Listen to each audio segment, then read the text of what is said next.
Hello and welcome to the Election Corner on One Man Think Tank. So, what are we talking about today? Are we talking about the news coming out of Texas that they are at over 51% votes turned in, and the nation is at 25% of the 2016 general election?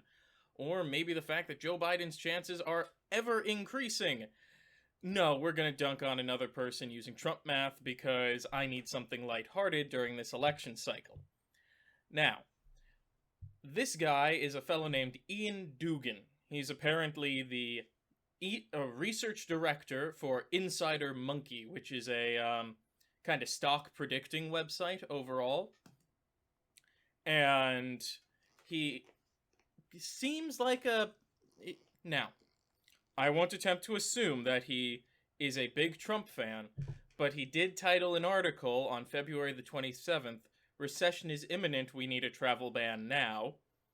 He picks stocks for a living, is stupidly in favor of free trade. FYI, I don't know how a travel ban is free trade, but. And also, I'm just gonna mention this one brief thing. If someone says, I pick stocks for a living, I know a couple of guys who do this, and they will admit it's soothsaying. It's not actually like a science, it's kind of your best guesswork and hoping you're right, and that periodically you can ride one to victory. So, I'm going to take a small guess and assume our friend Dugan here leans a little bit to the right. So, he has put out an article on his website and also through Yahoo News called "The Polls Are Wrong, Trump Will Deliver Another Stunning Upset." This was published at this point 10 days ago. Whoops, I just found it today, so you can't blame me.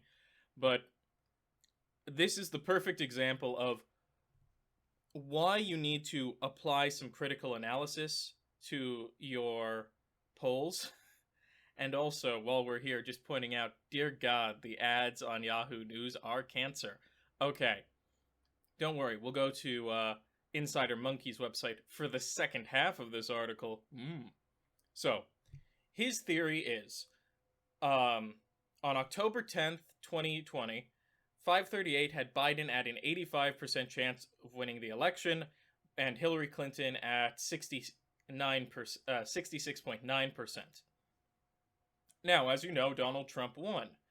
And I will use this analogy because I really like using this analogy.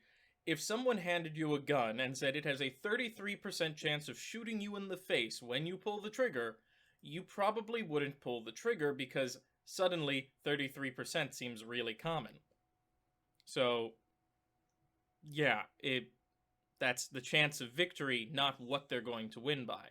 But he says, and I'll start going through his analysis because he goes state by state here, and see if you can figure out what he's doing. So his logic is 538 was wrong.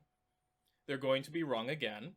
Now let's see if we can discover his math. Now, in Alabama in 2016, 538 predicted Trump would win by 21.6 points.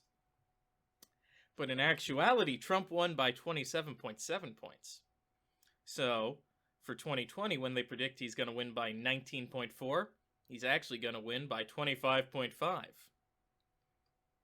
In Alaska, for 2016, 538 predicted 7.3 points, but in actuality, he won 14.7 points. So in 2020, 7 becomes 14.4. If you can't follow what's going on, don't worry, this next one does not hide it at all. In 2016, Trump won by 3.3 points. He actually won by 3.5 points, which means in 2020, when they say he's going to win by 2.7 points, he's actually going to win by 2.9 points. He's literally doing basic subtraction and addition, and assuming that's how polls work. That's not how bias works in polling.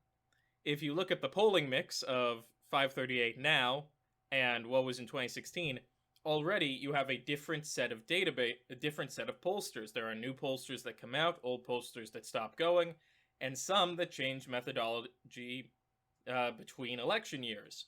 Not to mention, 538 has updated their election forecast to compensate for the issues that occurred in 2016, when in practice, there weren't many. Trump had an unlikely chance of victory, but unlikely at 33% is not a lost election. But don't worry, his methodology isn't as simple as let's just do some basic math, because you see, when you do that, Trump still loses? That's not okay. So we've got some states which have 2 asterisks next to them. So in 2016, you see 538 predicted Trump would win by 0.1 point. In actuality, he won by 1.2 points. But you see, in 2020, Trump's going to lose by 3.6 points. But in actuality, he's going to win by 1 vote. Of course, he's being a little sarcastic here. But Trump's going to win by about... He's probably going to get 50.1% of the vote. Even though Biden has the edge right now, he thinks it's temporary, and Trump's going to close the gap in the next 3 weeks. Just for my own amusement, let's check on how that's going. Where is it? Florida. Okay, that gap doesn't look like it's closed. So right now, Biden has an average of... His projected forecast is a victory margin of about 3%. Well, here, you're right, it has narrowed. It's decreased by 0.5 points. So by your initial math, Biden should win this, but of course, since that would absolutely cannonball his prediction, there's a special case for Florida. And this is typical of anyone who attempts to argue, I've got a simple way to read the polls. Now, we're not going to continue down here. It doesn't get much more interesting when reading through these. And we get to go to their actual website now, which, as you can see, seems to be a bland sheet of paper with words written on it. So we continue the same, but then we get to Michigan, another swing state that, wait a second, if we do my math here, Trump still loses. But I need to put in this. This is really important. Trump could make up ground. Trump could make up ground, and if you notice, Trump's already making up, I think, more ground in this. I'm not sure. Yeah, because he should have a gain of 6.3%. And he actually has less of a gain. I think he did his math wrong. Trump should lose if we do the exact analysis by, I believe, 2 points. Anyway, Minnesota, we see the gap narrowing, but the gap... Wait a second.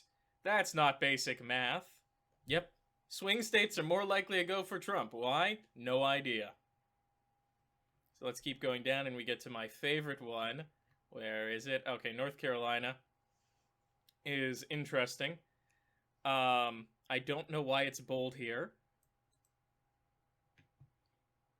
But, okay. Ohio...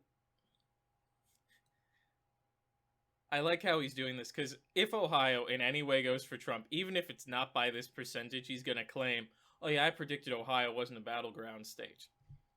That's the problem when it comes to people, whenever anyone tries to claim, oh, I'm the most valid predictor. You can never know if a state's a battleground state. So if you've seen my 2020 presidential and Senate predictions, you know I have quite a few, I never list the state as pure toss-up. I lean it one way or another. That doesn't mean it can't go the other direction.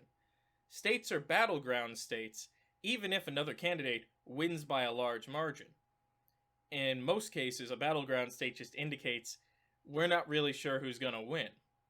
So what this guy, Dugan, gets to do is, if Trump wins Ohio, which less likely, I think, slight advantage to Biden right now, but if it goes to Trump, even if it's by 0.1%, he gets to say, nope, it wasn't a battleground state. See, it went red, because no one's going to dig into the actual margins. Anyway, my favorite is Pennsylvania, where he almost doubles his calculation to say Trump is going to win-lose by 0.0 points. I can't make a prediction regarding PA. Biden's numbers improved significantly over the last couple of weeks. I think Trump will improve enough to make PA a true battleground state. I will make that final call at the end of the article. While we're here... That's not Pennsylvania, that's Iowa. Pennsylvania. So, October the 10th. Yeah, I'm not seeing much improvement there. Okay.